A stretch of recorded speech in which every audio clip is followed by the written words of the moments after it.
In this screencast, we're going to take a look at how we name transition metals. Transition metals are those elements in the middle section of the periodic table, and we've already mentioned that these elements can have more than one type of charge. So we're talking about how do we distinguish Fe2O3 from FeO. We know that Fe2O3 contains the Fe plus 3 ion, and FeO contains the Fe plus 2 ion. So the Fe plus 3 ion is called iron 3, and the Fe plus 2 ion is called iron 2. So how do we incorporate this into the names of our compounds? Recall from the periodic table that your transition metals are those elements that are in the group D block. Okay, so we're talking about these elements specifically, the ones that are highlighted, and we're also going to be referring to tin and lead. And the reason we're concerned with these is because they have more than one charge. They have multiple charges that these elements can have. Okay, so we can't tell, or we need to be able to tell what charge the element has. This is a little more difficult than the group A elements because they're consistent. Remember, everything in group 1A has a plus 1 charge, group 2A is plus 2, group 3A is plus 3, group 4A can be plus 4 or minus 4, group 5A is minus 3, group 6A is minus 2, 7A is minus 1, and group 8A is 0.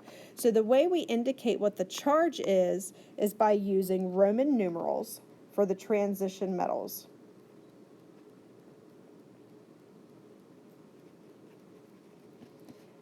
And so your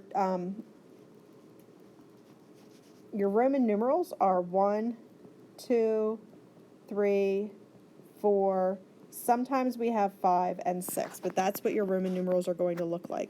Now, the only transition metals that you don't need to worry about are zinc, because zinc always has a plus 2 charge, silver, which always has a plus 1 charge, and cadmium, which always has a plus 2 charge. So zinc is always plus 2, cadmium is always plus 2, silver is always plus 1.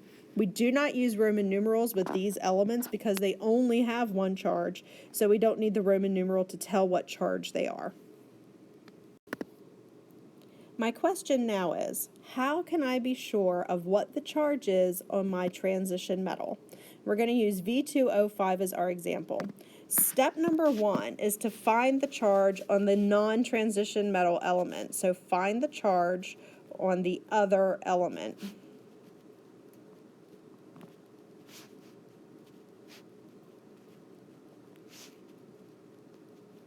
In this case, our other element is oxygen. And we know that oxygen has a charge of -2 based on its location in the periodic table.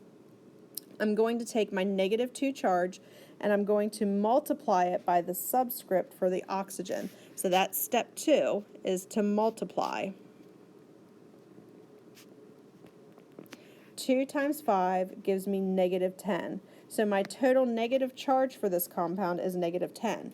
Now remember that compounds have no charge. So that means my -10 needs to be balanced out by my positive charge. So that means I have to have a positive 10 on the other side of my formula.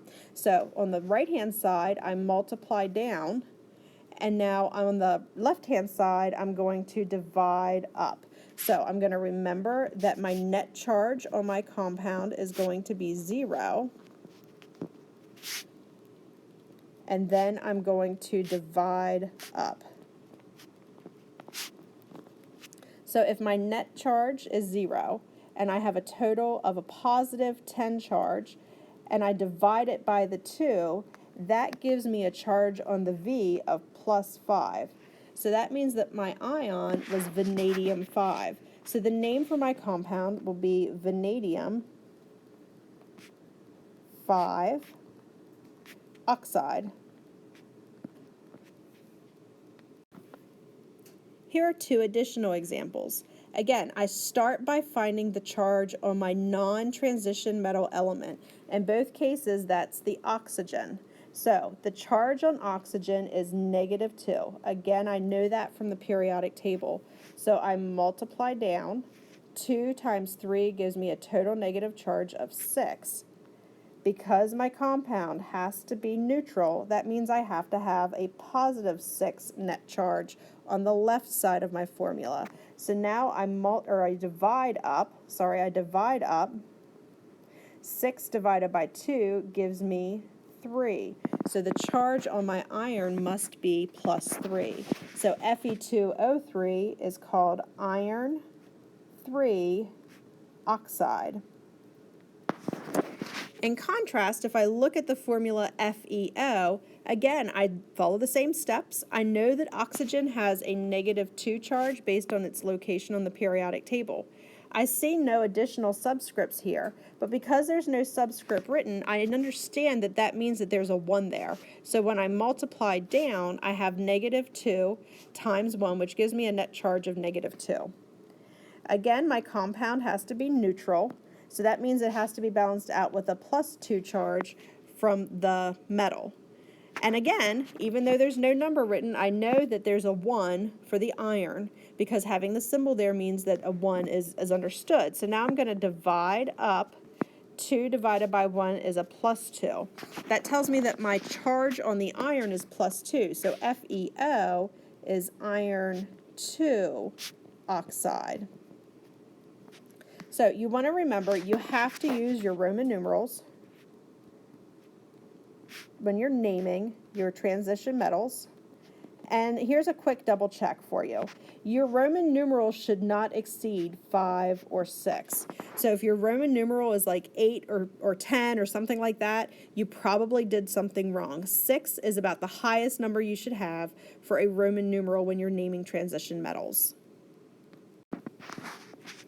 Here's another example, CrSO4. Now I picked this one intentionally because we have the polyatomic ion SO4 and it has a -2 charge. And that's on our polyatomic ion chart. Now when I multiply down, you want to be careful with polyatomic ions that you're not multiplying by the subscript that's part of the polyatomic ion. If I make a mistake, I'd be taking 2 times 4, which would give me a total charge of -8. But that's not what this formula tells me. This formula tells me that I have 1 SO4 polyatomic ion. So I'm actually taking my -2 times the 1, which will give me a total negative value of -2. Because my compound has to have a 0 net charge, that means I must have a +2 on the other side. So when I divide up, I take 2 divided by 1 and I get +2. So this is chromium 2 sulfate. Okay, I did this one on purpose again because I want you to make sure you remember you're not taking the charge times the subscript that's part of the polyatomic ion. You take the charge times the number of polyatomic ions there are. So you're looking for the other subscript. Here are 2 more examples. I have SnCN2. I know that CN is cyanide and it has a -1 charge. So 1 times 2 gives me a net negative charge of -2. To make my compound neutral, that means I have to have a net charge of +2 on the tin. So when I divide up, 2 divided by 1 gives me +2. So this is tin 2 cyanide. I go through the same steps on my other example. I have PbCrO4 I know that the charge on chromate is a -2. Okay, here we see another example where we have a polyatomic ion and we're not doing anything with the 4 that's inside the parentheses. We're taking the 2 times the 2 that's outside the parentheses. That gives us a net -4 charge. For our compound to be neutral, that means our net positive charge must be +4. When I divide up, 4 divided by 1 is going to give me +4. So this is lead 4 chromate. The more you practice these problems, the easier this will become to figure out what the charge is on the transition metal. Please make sure you are patient and that you write down any questions you may have to discuss with Mrs. Benke in class.